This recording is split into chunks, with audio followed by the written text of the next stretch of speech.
সাল 1947। নতুন জন্ম নেওয়া দরিদ্রপীড়িত একটি দেশ, যার হাতে নেই আধুনিক অস্ত্র, নেই উন্নত প্রযুক্তি। সেই দেশ মাত্র কয়েক দশকের মধ্যে বানিয়ে ফেলে ভয়ঙ্কর পরমাণু বোমা। কীভাবে সম্ভব হলো এই অবিশ্বাস্য যাত্রা? আজকের ভিডিওতে আমরা জানব ভারতের পারমাণবিক বোমা তৈরির শুরু থেকে শেষ পর্যন্ত, বিজ্ঞান, রাজনীতি আর রহস্যময় পরীক্ষার আসল গল্প। তাই ভিডিওটি ভালো লাগলে অবশ্যই একটি লাইক করবেন এবং সাবস্ক্রাইব করে আমাদের পাশে থাকবেন। 1947 সালে ভারত স্বাধীন হওয়ার পর দেশের প্রথম প্রধানমন্ত্রী জওহরলাল নেহরু ঘোষণা করলেন বিজ্ঞান হবে নতুন ভারতের শক্তি। আর তখনই উঠে আসেন এক প্রতিভাবান বিজ্ঞানী, হোমি জাহাঙ্গীর ভাবা। তিনি বললেন, আজ আমরা যদি নিউক্লিয়ার এনার্জি আয়ত্ত না করি, ভবিষ্যতে আমরা পিছিয়ে পড়ব। তাই 1948 সালে গঠিত হয় অ্যাটমিক এনার্জি কমিশন। আর মুম্বাইয়ের ট্রম্বেতে তৈরি হয় এক বিশাল গবেষণা কেন্দ্র, যেখানে জন্ম নেয় ভারতের পারমাণবিক প্রোগ্রামের ভিত্তি। শুরুর কথা ছিল শুধু বিদ্যুতের জন্য অ্যাটমিক এনার্জি, কিন্তু সবাই জানত একবার এই প্রযুক্তি আয়ত্ত করতে পারলেই চাইলেই বোমা বানানো সম্ভব। America, Canada, Britain atomic for piece কর্মসূচির অধীনে ভারতকে রিঅ্যাক্টর বানাতে সাহায্য করেছিল। 1956 সালে চালু হয় ভারতের প্রথম রিঅ্যাক্টর। এরপরই শুরু হয় সিরিয়াস গবেষণা, কিভাবে ইউরেনিয়াম থেকে প্লুটোনিয়াম বের করা যায়। পরমাণু বোমার মূল চাবি হল ফসাইট ম্যাটেরিয়াল, বা ভেঙে প্রচণ্ড শক্তি ছড়াতে পারে। ভারত বেছে নেয় প্লুটোনিয়াম 239। প্রাকৃতিক ইউরেনিয়াম রিঅ্যাক্টরে গেলে নিউটনের আঘাতের ফলে প্লুটোনিয়ামে বদলে যায়।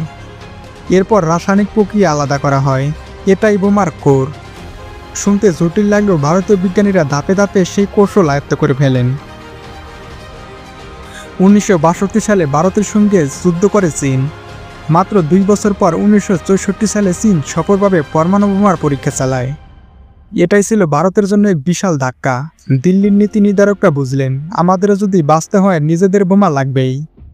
সেই সময়ে ভাবা মারা যান, কিন্তু তার চোখে রেখে যাওয়া পরিকল্পনা এগিয়ে নিতে থাকে নতুন প্রজন্মের বিজ্ঞানীরা। 1960-এর শেষের দিকে ভারতের গোপন প্রকল্প শুরু হয়, কিন্তু বাইরে বলা হতো এটা শুধু শান্তিপূর্ণ কাজ। তবে ভেতরে চলছিল প্লুটোনিয়াম আলাদা করা, বোমার নকশা আঁকা এবং ল্যাব টেস্ট করা। প্রধানমন্ত্রী ইন্দিরা গান্ধী তখন রাজনৈতিক সাহস দেখান এবং অনুমতি দেন বাস্তব পরীক্ষার।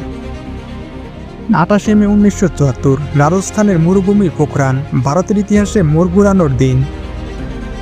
বার্কের বিজ্ঞানীরা একটি কম্প্লেশন টাইপ পারমাণবিক বোমার পরীক্ষা করেন। আনুমানিক শক্তি ছিল 8 কিলোটন। এই পরীক্ষার পর দিল্লি ঘোষণা করে এটা ছিল পেস নিউক্লিয়ার রিঅ্যাকশন। কিন্তু সবাই জানত ভারত এখন বোমা বানাতেও সক্ষম। এই পরীক্ষার পরপরই আমেরিকা, কানাডা, ইউরোপ এবং সব দেশ ভারতকে প্রযুক্তি দেওয়া বন্ধ করে দেয়। কিন্তু ভারত পিছিয়ে হটেনি, বরং তারা নিজেরাই তৈরি করে ফেলে heavy water plant, fuel rod, high explosive lens, এমনকি মিসাইল প্রযুক্তিও তারা আয়ত্ত করে ফেলে। শুধু বোমা থাকলেই হবে না, শত্রু ঘাঁটিতে পৌঁছানোর উপায়ও লাগবে। তখনই শুরু হয় মিসাইল কর্মসূচি, পৃথ্বী আর অগ্নি সিরিজ। একই সাথে মিরাজ 2000-এর মতো ফাইটার জেটও বোমা বহনের জন্য প্রস্তুত করা হয়।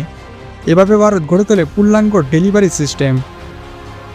1995 সালে ভারত আবারও পরীক্ষা করতে চেয়েছিল, কিন্তু আমেরিকার স্যাটেলাইটে সেটা ধরা পড়ে যায়।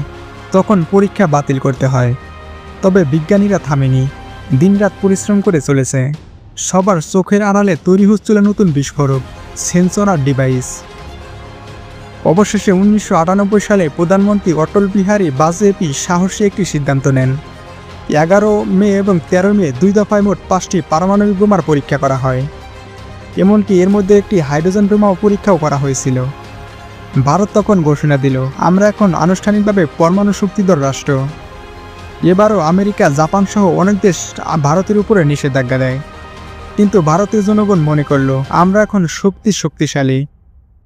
1999 সালে ভারত প্রকাশ করে নিজেদের নিউক্লিয়ার নীতি। তারা বলল, আমরা আগে থেকে পরমাণু হামলা করব না, তবে কেউ যদি আগে আক্রমণ করে সেক্ষেত্রে আমরা পাল্টা আক্রমণের জন্য এটা ব্যবহার করব। বন্ধুরা, তাহলে দেখলেন দরিদ্রতার মধ্যেও অবিশ্বাস্য দীর্ঘ আর বিজ্ঞানীদের মেধায় ভারত গড়ে তুলেছে নিজেদের পারমাণবিক অস্ত্র ভাণ্ডার। 1974 সালে স্মাইলিং বুদ্ধ থেকে 1998-এর শক্তি। ভারতের বোমার গল্প আসলে দীর্ঘ সংগ্রামের ইতিহাস। বন্ধুরা, ভিডিওটি ভালো লাগলে অবশ্যই একটি লাইক করবেন এবং ভিডিওটি শেষ পর্যন্ত দেখার জন্য ধন্যবাদ।